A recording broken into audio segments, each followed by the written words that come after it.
Sitting out on the most eastern edge of the United States is North Carolina's Outer Banks.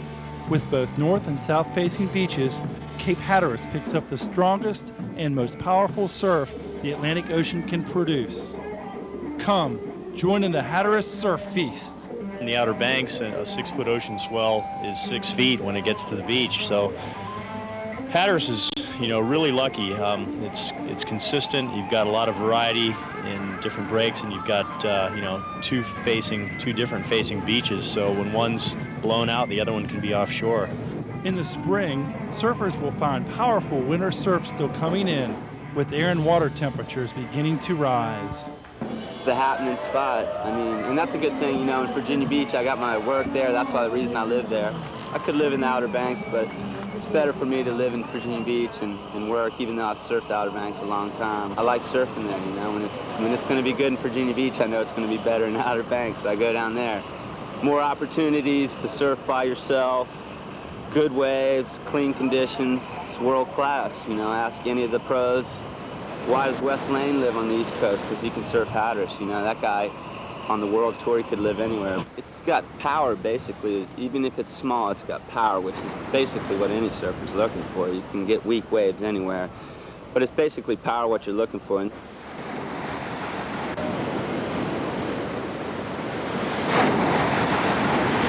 I say I am quite a man, and I stand alone.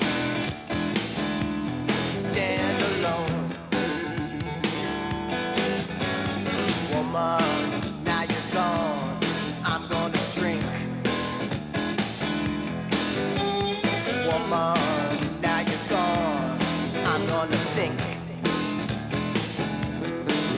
about the times that you late coming home. Woman, do you think I wouldn't know? I say I am quite a man, and I stand alone.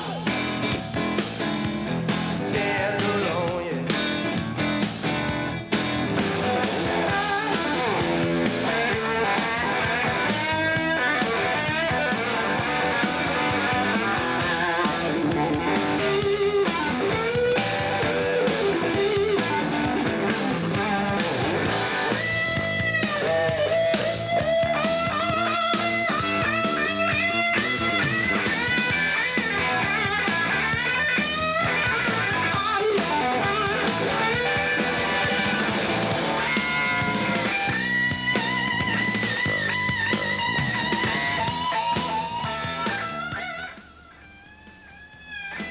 Winter surfing conditions on the Outer Banks of North Carolina are intense. Big storms create big waves, and although warm weather is a common occurrence throughout the winter, surfers usually don't get both. Bill Thomas and I caught some surfers on top of the weather. How about the waves? Let's hear about it. They were wonderful today. Yeah, there's something else. For the surfing conditions are excellent today. Good waves, overhead waves, tubes, just unreal. What's it feel like to get up, on the wave? What's it like for you? Oh, it's a nice adrenaline rush, especially like days like today when you can just pull right into the barrel and not have to do a thing, but just stand there and come right out. And it's really nice. Some pretty long waves today as far as the ride, so. Yeah, you can get a few to the beach, but the best ones are pretty much on the outside at the sandbar. Those are the best ones, the hardest breaking ones, and pretty much the guys that are out here are all competitive surfers, so we like to take them all to the beach, so that's really fun. Woman, you gotta pay, I'm gonna run. I say I am quite a man, and I stand alone. Stand alone. I say I am quite a man, and I stand alone. Stand alone.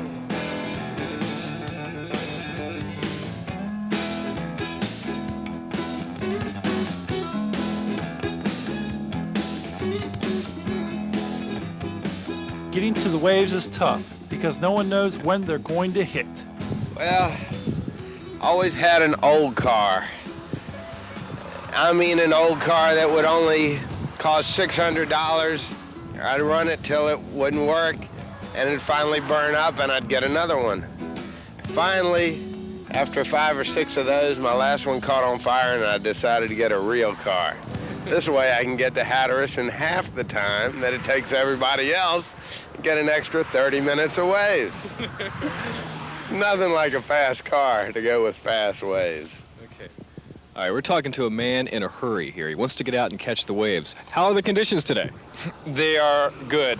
They're nice. Offshore winds and smooth conditions. All right, we're coming up on a weekend, and I think it's going to be a first taste of spring for Outer Bankers as far as the weather's concerned. Are the waves pretty much the same condition? I would say that, the waves, are they good? They're good. They're clean. They're unreal. All right. You've been out today. What's it feel like to get up on a wave? What's it feel like to get in the tube or down in the barrel? It's a thrilling experience, and you've got to try it. And the better you get, the more it means, isn't that what they say? Huh?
And it has been suggested in some quarters that this is not enough.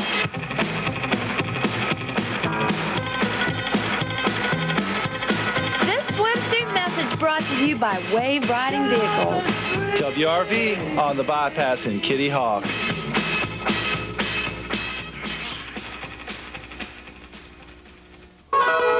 The second annual Blues Festival was held on Saturday, April 27th at Rodanthe on Hatteras Island. The Blues Festival consisted of fishing, crafts and exhibits,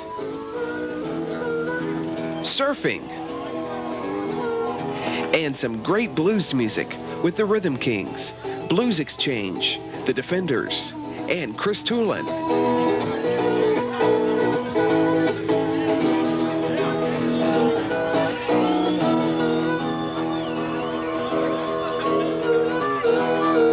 Proceeds from the Blues Festival went to the Volunteer Rescue 5, which serves Rodanthe, Waves, and Salvo. Wait! Did somebody say surfing? For goodness sake, I got the hippie shakes. Yeah, I got the shakes. I got the hippie shakes. The second annual Blues Festival was a site at the 17th Street Surf Shop Billabong Surfing Competition, which is the first leg of the Summer Surf Series. Representative Bill Cox explains why the Rodanthe site is so important. Well, Rodanthe, because it's the first contest, always sets the tone for the rest of the series, and we had 200 contestants that signed up before we ever got to the beach, which that's the first time that's happened. Usually you get a lot of beach entries and so forth, but this contest, everybody was amped, ready to go, and it was just ended up being a fantastic weekend with the weather and the waves.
Cape Hatteras is the westernmost corner of the Bermuda Triangle and the easternmost coastline of the United States. Many surfers have disappeared, but some returned from deep inside the Outer Banks barrel. Well, the Outer Banks is fortunate enough to sit farther out into the ocean, closer to the continental shelf.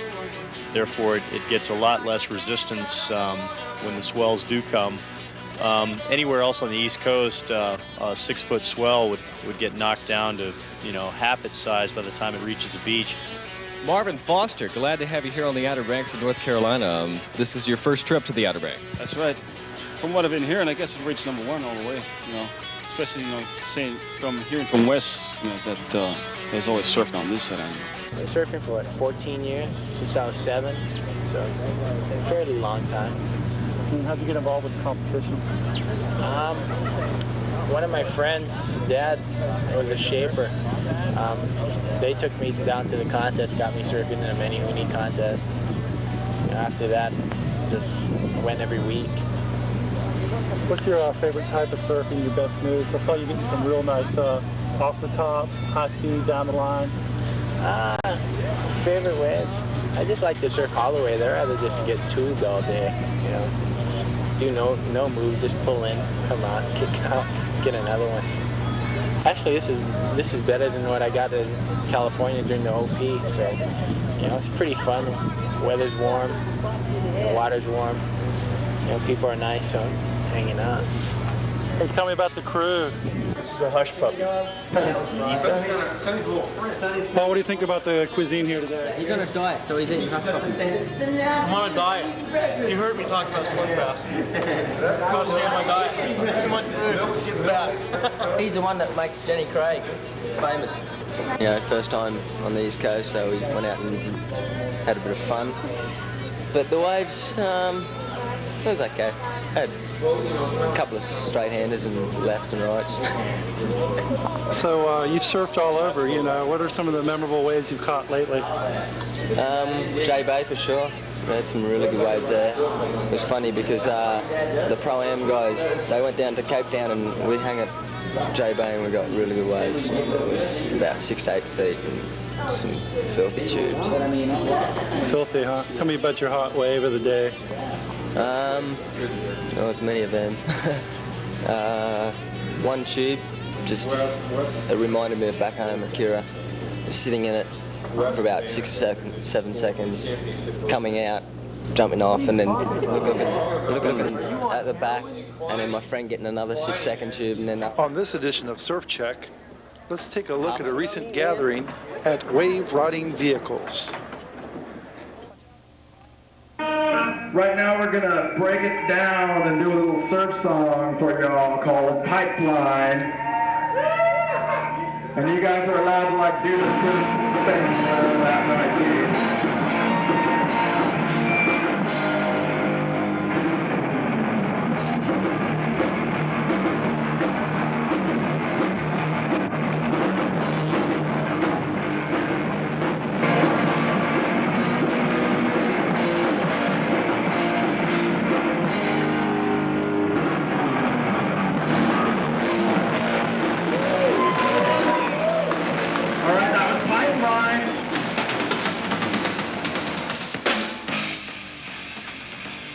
The Outer Banks is known for its high-quality surf.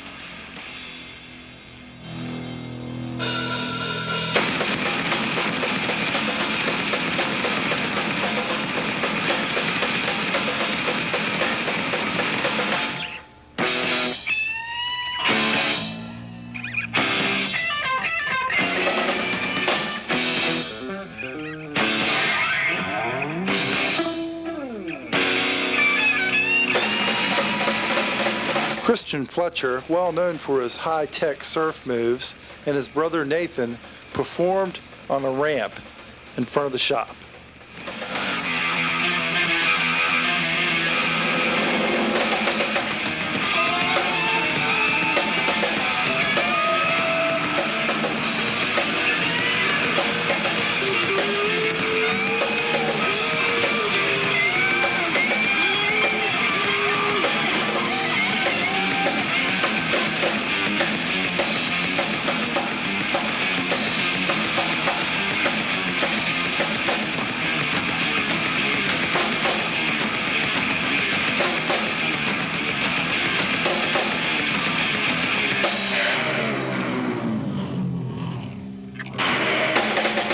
Tune in next time.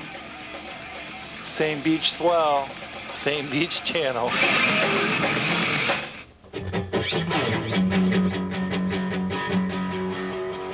Welcome to the summer edition of Surf Check. 1990 has been a great year for surf. On July 3rd and 4th, the Quicksilver Surf Team, Generation X, visited our area. The likes of Sean Slater and Matt Keckley were seen tearing it up in local waters.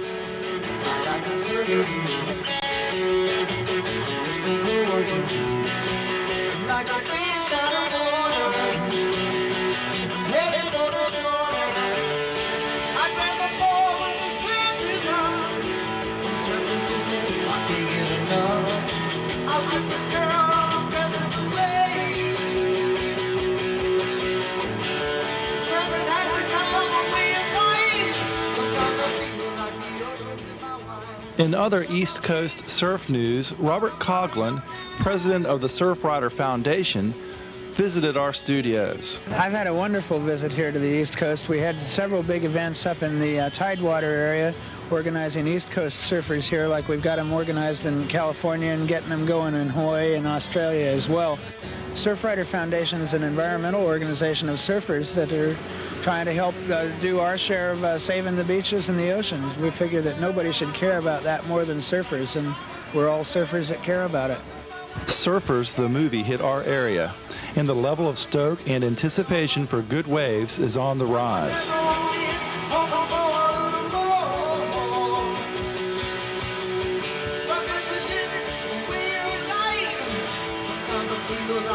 Outer Banks surf can hang with some of the best conditions worldwide.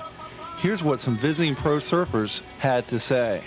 Well, I started off in the NSSA on the West Coast and surfed in that for 4 or 5 seasons, and then of course I came to the U.S. Championships here at Hatteras. I think the beach breaks, Hatteras and places like that, are real similar to the beach breaks in California, so I don't think there's really much difference other than California has a few point breaks. I really like it. You know, I've been all over the world, and I mean, our waves are just great. You know, we have all kinds of different conditions all the time, you know, and Outer Banks is my favorite spot, really. You know, I mean, every time I come up here, it just seems to turn into magic for me, you know.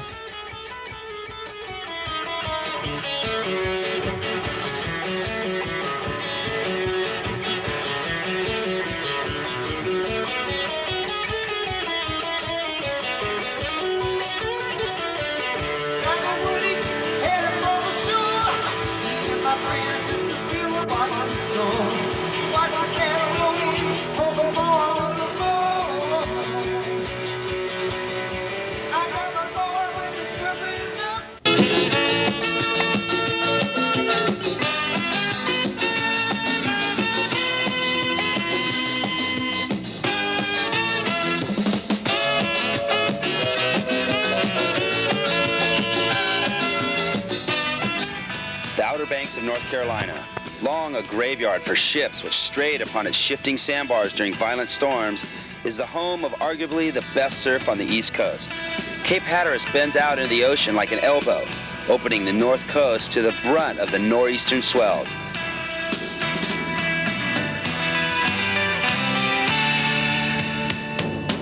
But the south side can come alive on a huge north or when the winds are hard on shore. The East Coast domain, from New England down into the Caribbean, may be widely underrated, for on the right swell, hundreds of spots will turn on. But for consistency and quality, it's the Outer Banks. I favor the East Coast more than California just because there's no pollution. And, you know, I've always been real fond of the Outer Banks, and I always enjoy coming back up, kind of almost consider it home. We always try to stop by the Outer Banks to surf for a while ourselves because it's a nice break, because it is the best surf on the East Coast. The Outer Banks is the most consistent and the most accessible and the warmest. That's important to me. That's really important. Anywhere else on the East Coast, a 6-foot swell would get knocked down to, you know, half its size by the time it reaches the beach. Here in the Outer Banks, a 6-foot ocean swell is 6 feet when it gets to the beach. So Hatteras is, you know, really lucky. It's consistent. You've got a lot of variety in different breaks, and you've got, you know, two different facing beaches. So when one's blown out, the other one can be offshore. These are not isolated opinions. Californians have likened it to a cross between Newport River jetties and Hollywood by the Sea. And more than a few Hawaiians have called Hatteras the only real wave on the East Coast, which is saying a lot.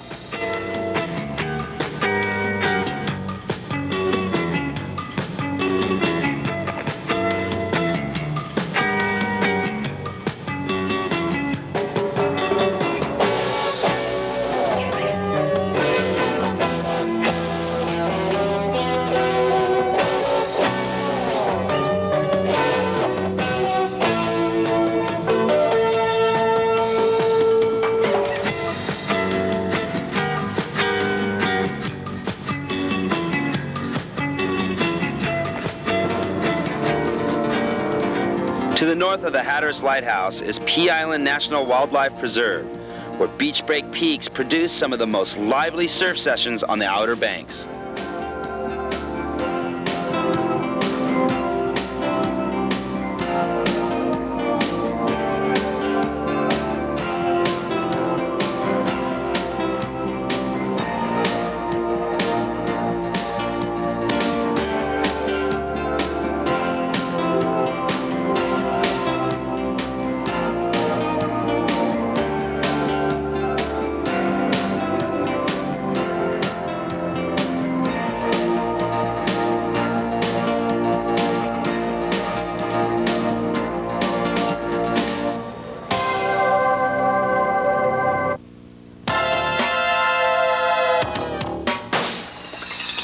Florida's Todd Holland and Virginia's West Lane make a regular pilgrimage to Hatteras, dancing in the graveyard of lost ships and ripping apart anything that moves.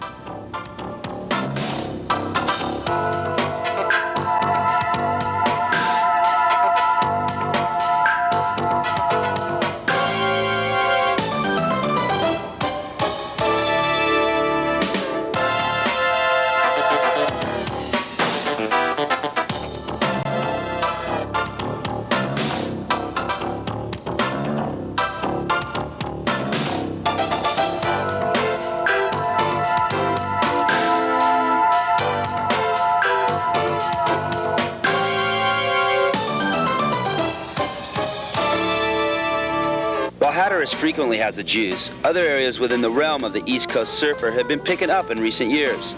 What has been called a 20-year surf drought may be finally coming to an end, as Atlantic hurricane force and frequency continue to increase.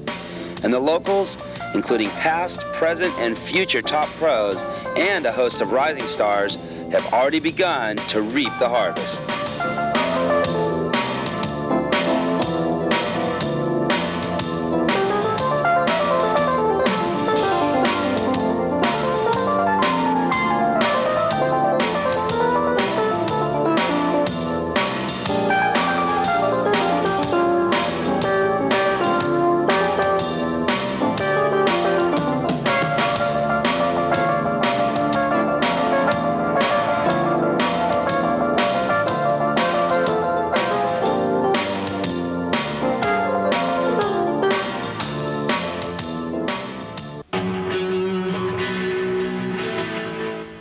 Outer Banks visitors and locals alike all get fine-tuned during hurricane season, and everyone gets ready for the beginning of the big winter swells.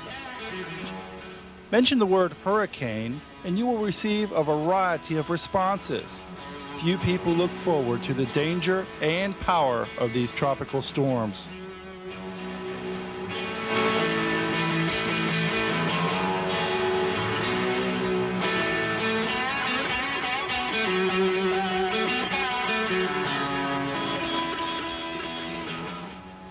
Mention the word hurricane to a hardcore surfer, however, and he or she will know that big surf is on the way. Hurricanes tend to give us a very short swell in duration, and they tend to come quick, get real big, and then die very quickly. It's the time of season that everyone looks forward to, but this season, a recent hurricane, Hurricane Bertha, started pushing waves in front of her long before she neared the North Carolina coastline.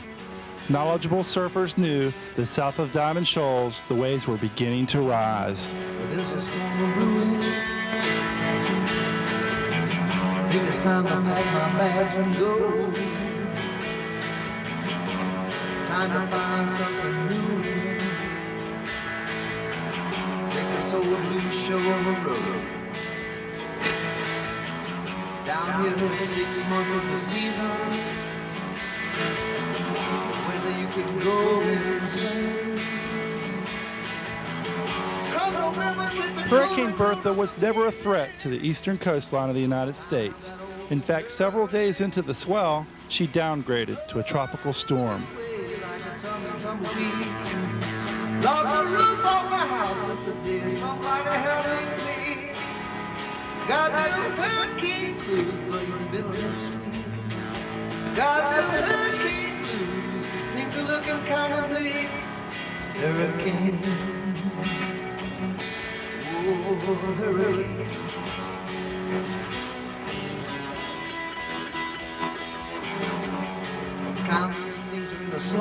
The waves remained clean and consistent, and on the most epic day of the swell, Tropical Storm Bertha re-intensified into a hurricane.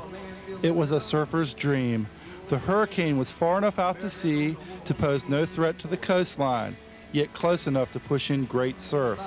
The waves got bigger and bigger all day long. Just wait more than old hurricane.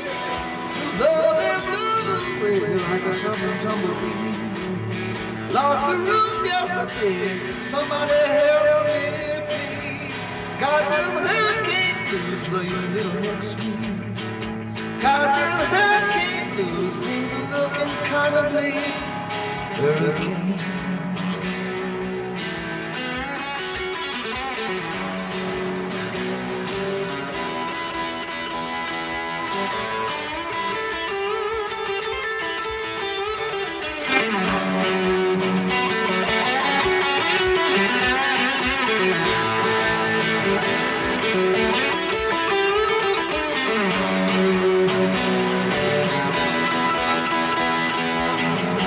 Down here where the hurricane blows,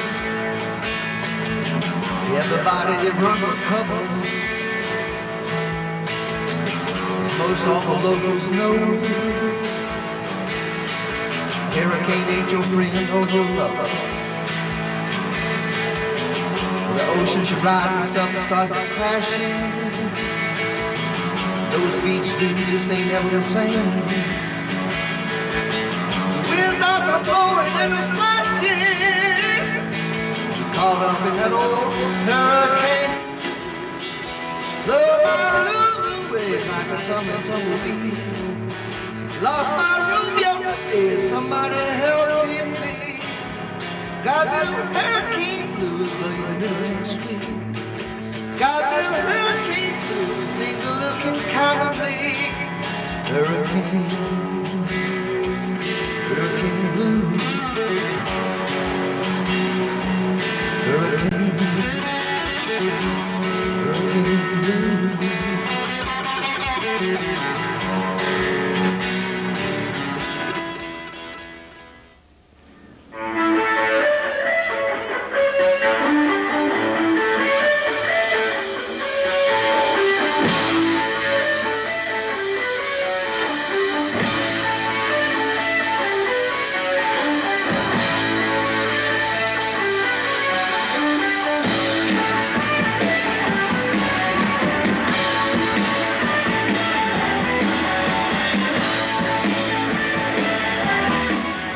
The longest running and currently largest East Coast professional surfing competition is undoubtedly the East Coast Surfing Championships, held each year in Virginia Beach.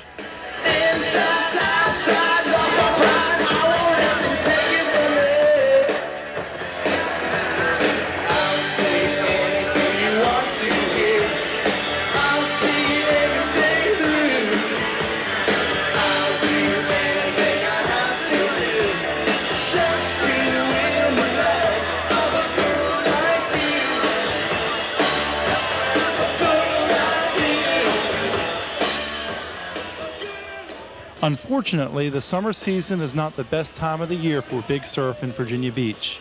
This may be hurricane season, but without a tropical storm, the only hope for surf is a low-pressure weather system. This past week, we had a low-pressure system that gave us the swell we had, and actually those are the best ones to look for. They hang around a little longer. You get a swell for, more than a day or more than 6 hours. And it might not be quite as big as a hurricane swell, but it lasts a lot longer, and guys have a lot more fun because they get to spend more time in the water. This is a classic summer swell, and although it didn't last for the East Coast Surfing Championships in Virginia Beach, it did provide great surfing conditions here on the Outer Banks.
The deep Atlantic hurricane has become a media event. With the advent of the electronic media, everyone can now speculate when and where the storm will go. The forecast track of the storm that is slowing down the decision process.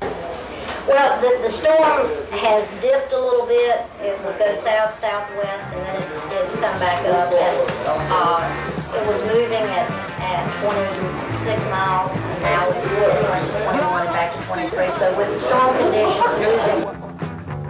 She made me feel so good. She get us into town.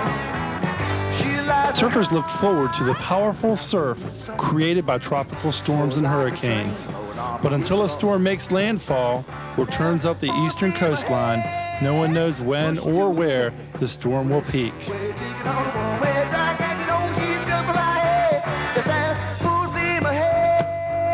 Push to the ready.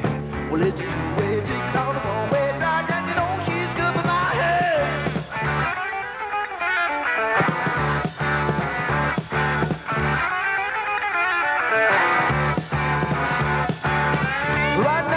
Many different spots will work during a swell, but the best spot is where the swell is coming in strongest with the best wind direction available.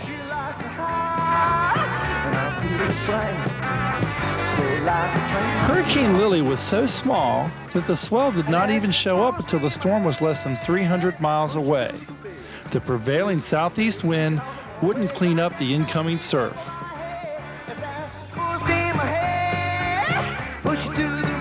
Storm's path was uncertain, and until it changed its direction to a more northern path, the winds didn't change.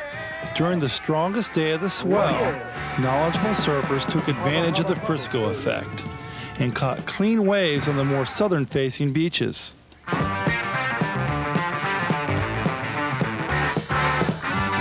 your dancing shoes on, baby. Right now I'm thinking about a woman. She made me feel so good, special, special. She likes to hide, and I feel the same. So like a train blowing off a whistle. During the evening of Hurricane Lily's passage, the waves cleaned up first at the Cape Hatteras lighthouse. The following days provided great conditions at every spot, from the lighthouse north to Maine, where the storm ended its long journey. She lies to hide, and I feel the same. So like a train blowing off a whistle. And as full steam ahead, push to the ready. Well, it's two-way ticket on the one-way track, and you know she's good for my head. Yes, and full steam ahead, push to the ready. Well, it's two-way ticket on the one-way track, and you know she's good for my head.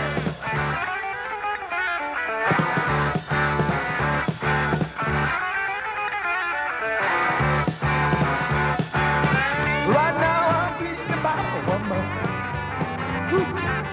She made me feel so good, so special, special. She likes to hide, and I feel the same. So like a train off a whistle. And as full steam ahead, push to the bed. Well, it's two-way ticket on the one-way track, and you know she's good for my head. Yes, as full steam ahead, push to the bed. Well, it's two-way ticket on the one-way track, and you know she's good for my head. Oh, yeah. 3, 2, 1.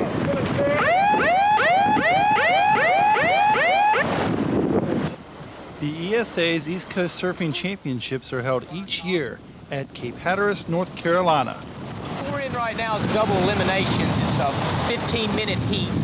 They're taking the best three waves. The best three waves are what's counted. We have a rider taking off out by the groin, off the top, back down. That was a good transition. Discontinues his ride. That was kind of a medium scoring ride. Our judges are scoring on a criteria of 1 to 20.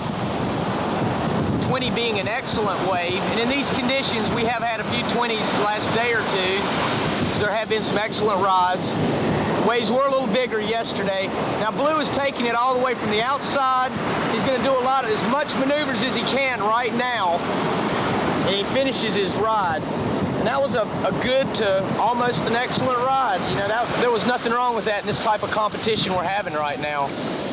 The Eastern Surfing Association is made up of individual districts all across the East Coast.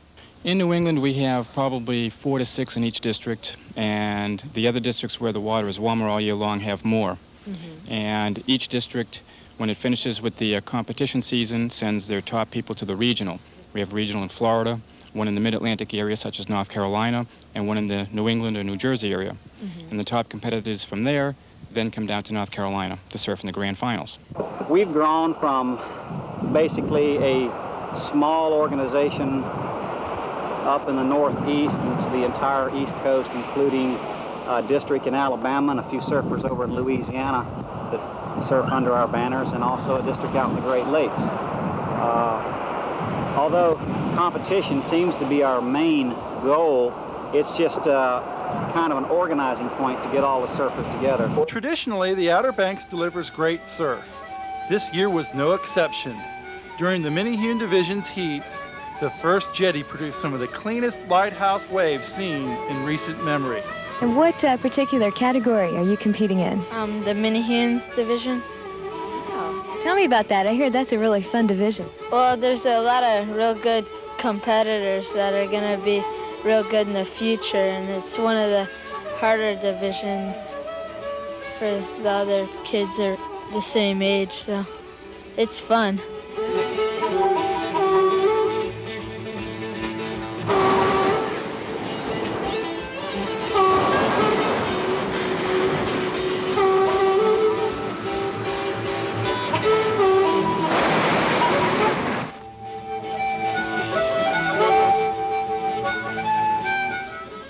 The many competitors enjoyed surfing here on Hatteras Island. Yeah, it's got power basically. Even if it's small, it's got power, which is basically what any surfer's looking for. You can get weak waves anywhere, but it's basically power what you're looking for, and this has as much power as most of the places I've been. I've been to Escondido. It compares to a good, like on a small day in Escondido, that's what Hatteras is like. Good quality beach break that'll knock your socks off if you're not careful. Put a little sand in your brain too. But I've traveled Australia, Mexico, Fiji, and up and down the East Coast, all through the Caribbean. And as far as I'm concerned, this is as good. When it's on here, it's as good as anywhere. It's a world-class wave. You don't find much better beach break than this, except maybe some places in Mexico. I think if you had the best wave, you could ride for a long distance, and that right there was points. Otherwise, you had to deal with a small wave and just try to do as much as you could, and which isn't as good as having a big long wave reeling down the beach. During your heat, I saw you getting in some good moves and some long rides. How are those important for scoring high in a contest? It's the most important thing. Around here on the East Coast, they judge mostly by length. If you get a long wave, then the judges score you more in that than they would, say, if you dropped it and did it really right off the top and it fell. I think the ESA and other surfing organizations are real good for kids coming up today to teach them discipline, to find acceptance, and other characteristics that'll aid them in getting through life. This year's competition concluded, as usual, with an awards assembly held in the shadow of the Cape Hatteras Lighthouse. Okay, that is it for the 1990 Eastern Surfing Association Championships. We appreciate your attendance and see you at the regionals, whichever one you may be at next year. And then back here at Hatteras.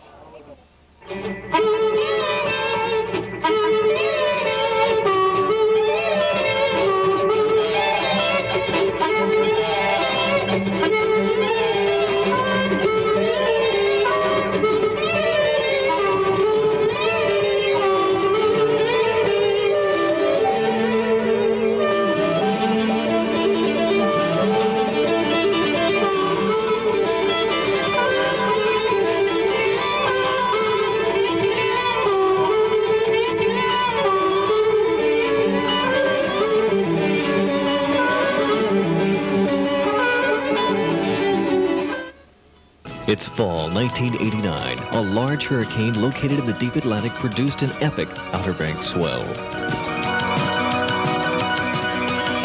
Local surfers mobilized for several days of intense conditions.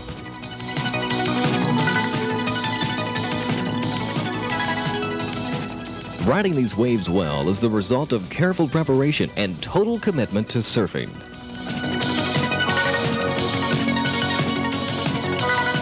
This Outer Banks surfing moment is brought to you by New Sun Surfboards. When the moon becomes full and the surf begins to rise, where you'll find these surfers is no surprise. What began in ancient times is still carried forwards by this secret cult of wave worshippers.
In Greek mythology, nicknamed Moondoggy by early explorers.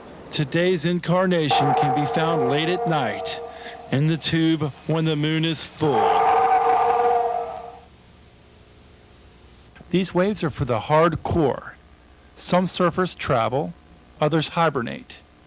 You'll find few strangers in the water, but with the right equipment, local surfers feast on an abundant supply of juicy waves. Up to 14 inches of snow fell on the Outer Banks with the arrival of a nor'easter that produced blizzard-like winds and damaged several waterfront homes. A lot of folks think in terms of hurricanes being the disastrous storms along the Outer Banks of North Carolina, but if we look back in the past couple of decades, we've suffered much more from winter storms like the Christmas Eve storm that we had this year.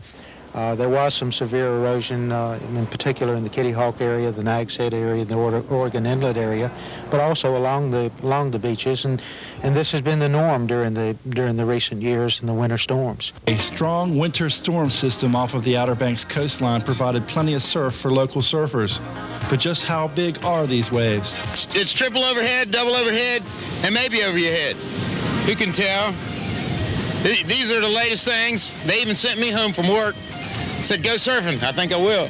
Paddling out's kind of hard, but rods are real fun, decent. Waves are about 4 to 6 feet, perfect conditions, 12-mile-an-hour offshore wind, super glassy, milky conditions. We got a strong north swell. The winds are maybe a little south of basically their west winds, and as you can see, they're peeling off perfect. There's some tubes and long rides. It's just a little chilly.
Local surfers turned out in abundance recently to protest to Kill Devil Hill's proposal to limit surfing at 10 locations in the town's limits. Everyone down here has a much better attitude. They also feel like that they can come to this beach anywhere on the Outer Banks and enjoy what they want to. I know everyone else has gone through this, but this is personal testimony. It's just a real good thing because people come to the Outer Banks because they have that freedom. It seems that with the popularity of surfing, the beaches have been getting crowded. Town officials are concerned about a potential safety hazard. Our visitors who come here just to swim have to be put on notice that they should also be more aware of what is going on around them when they are in the water. None of us go in the water and ocean without some possibility of injury.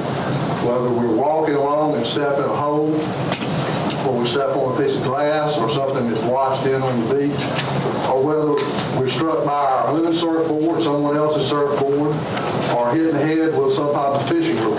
The potential dangers of crowded surfing conditions must be recognized and dealt with. Safety is important for everyone whom uses the ocean for recreation.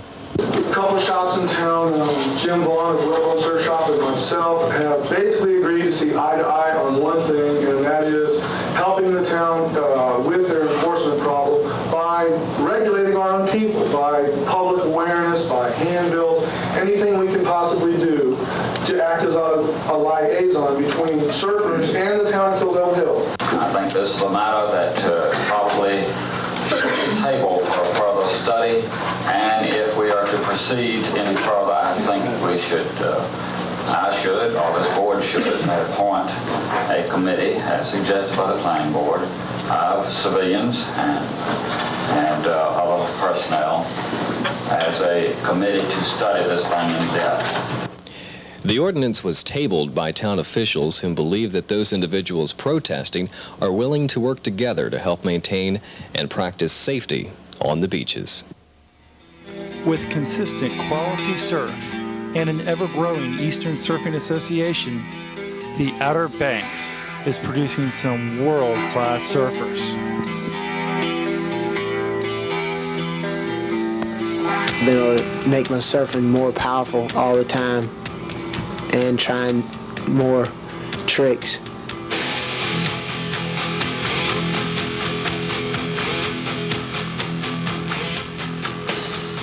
What would be going through my mind was how long I'm going to slide, if I'm going to make it, if I'm going to end up doing something new, different.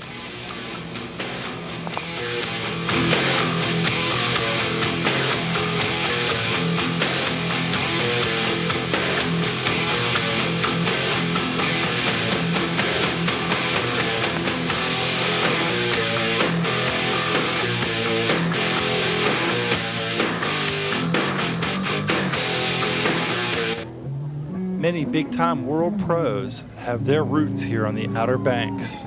I've spent some time up here surfing, and this place provides. I think from what I've surfed, it's the best place in the whole East Coast. So,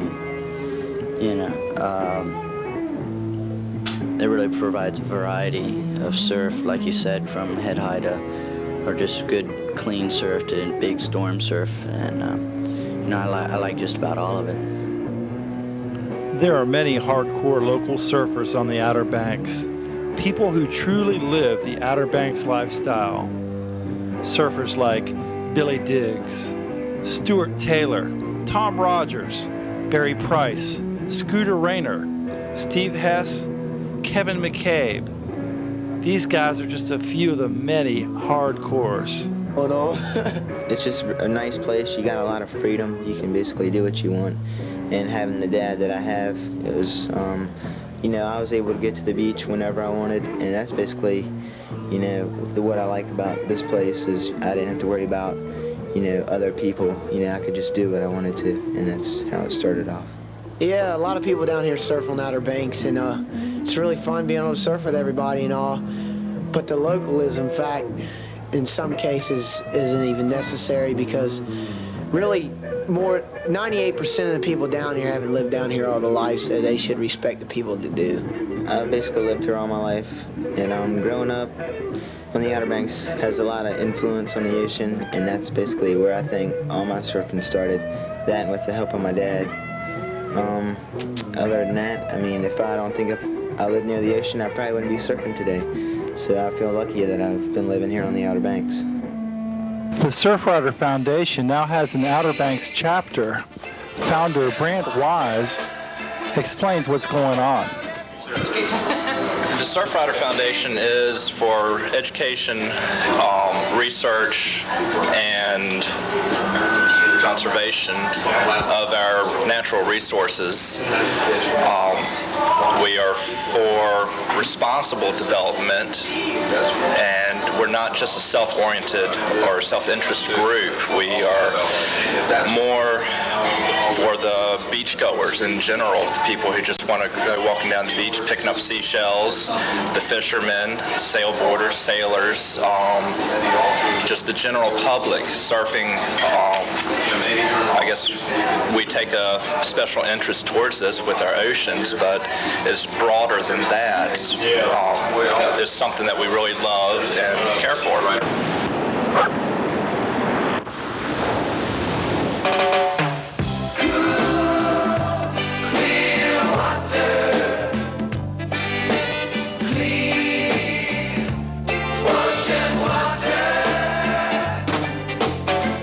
Factory use the chemicals and they blow the waste away. Down the pipes and through the ground they go each and every day. And the water keep on moving under cities, under streets. The river flow back to the sea, back into the chain. We cannot survive without